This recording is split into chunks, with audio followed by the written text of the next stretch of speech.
Hello दोस्तों, मैं आपकी दोस्त आपके अपने नए यूट्यूब चैनल दिशा मोटिवेशन में आपका स्वागत करती हूँ। कई बार हम बहुत ज़्यादा ही अपनी लाइफ को लेकर सीरियस हो जाते हैं कि जैसे ही कुछ बुरा हुआ तो हम उदास हो जाते हैं और पल भर में जब कुछ अच्छा घटित होता है तो हम खुश हो जाते हैं। हमारे विचार जल्दी ही बदल जाते हैं। हम यह नहीं सोचते कि जो कुछ घटित हुआ है वह हमारे लिए अच्छा है या बुरा। हमारे साथ घटी घटना का भविष्य में क्या प्रभाव पड़ेगा ये हमें खुद पता नहीं होता है। आज यह कहानी आपको कठिन परिस्थितियों में धैर्य का महत्व सिखाएगी। तो चलिए बिना समय गवाए कहानी को शुरू करते हैं। एक समय की बात है, एक किसान था जिसके पास एक घोड़ा था। वह अपने इस घोड़े से बहुत प्यार करता था। उसे अपने घोड़े पर बहुत गर्व था, जो किसान की कमाई का जरिया भी था। अपनी इस कमाई से किसान अपने परिवार का पेट भरता था। लेकिन एक दिन वह घोड़ा भाग गया।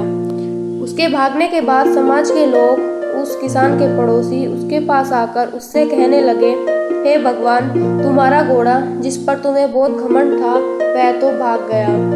उसको सांत्वना देने लगे कि उसके साथ बहुत बुरा हुआ।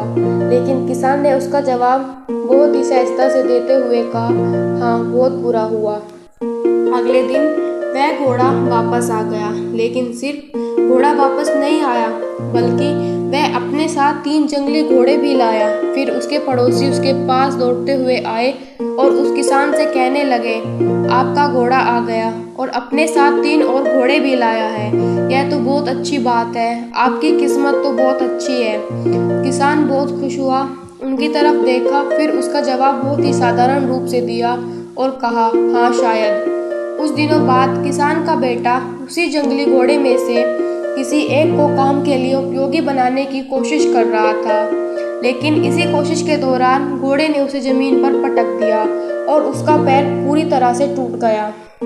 उसके पड़ोसी उससे कहने लगे, उस पागल घोड़े ने देखो तुम्हारे बेटे के साथ क्या किया, उसका पैर तोड़ दिया। यह तो बहुत बुरा हुआ। किसान दुखी हुआ और उसने फिर उसी तरह से जवाब दिया और कहा, हाँ शायद, मेरे बेटे के साथ गलत हुआ। अगले दिन सेना के कुछ जवान उस किसान के घर आते हैं जो जंग छिड़ने के कारण नए जवानों की भर्ती कर रहे होते हैं। उनमें से एक जवान किसान के बेटे को देखा और बोला, इसका तो पैर टूटा हुआ है, हम इसे सेना में भर्ती नहीं कर सकते।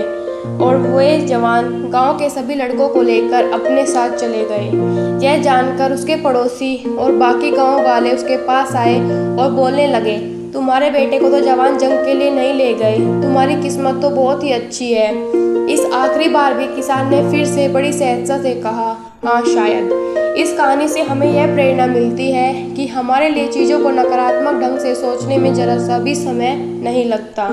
जब हम हमारे अनुकूल नहीं होता तो हम उसे बुरा ही समझते हैं।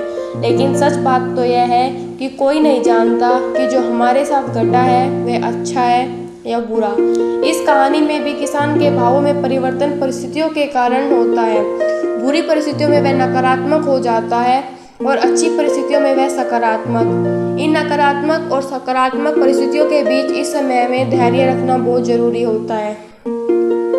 क्या आप वाकई में बता सकते हैं कि हमारे साथ जो घट रहा है वो सही है या गलत, बिना यह जाने कि भविष्य में उसका क्या प्रभाव पड़ेगा हम पर या हमारे जीवन पर? मुझे लगता है आपका जवाब होगा नहीं। हमारे समाज में, हमारे देश में ऐसे बहुत से महान लोग हैं जो अपने जीवन में असफल हुए, हारे, अनेक बड़ी बड़ी बीमारियों से लड़े, किंतु उन्होंने कभी भी अपना धैर्य नहीं खोया और ना ही हार मानी। यही आगे चलकर बड़े प्रसिद्ध हुए, सफलता के मुकाम पर पहुँचे और महान बने। हमारे बड़े बुजुर्ग ने सही ही कह गए हैं, जो होता है अच्छे के लिए होता है। यह छोटी सी लाइन हमें बहुत कुछ सिखा जाती है और यह बात हमें कभी नहीं भूलनी चाहिए। हमेशा कोशिश करते रहो, जीवन के पथ पर निरंतर आगे बढ़ते चलो। आपको बस यह करना है, किसी बात को लेकर ज़्यादा परेशान नहीं होना, अपने आप को शांत रखना है और अपने काम से काम रखना है। अगर आपको हमारा वीडियो अच्छा लगा हो तो प्लीज़ चैनल को सब्सक्राइब और लाइक करना मत भूलिएगा। मिलते हैं एक नई ऐसी मोटिवेशनल स्टोरी के साथ। तब तक के लिए टेक केयर, बाय बाय।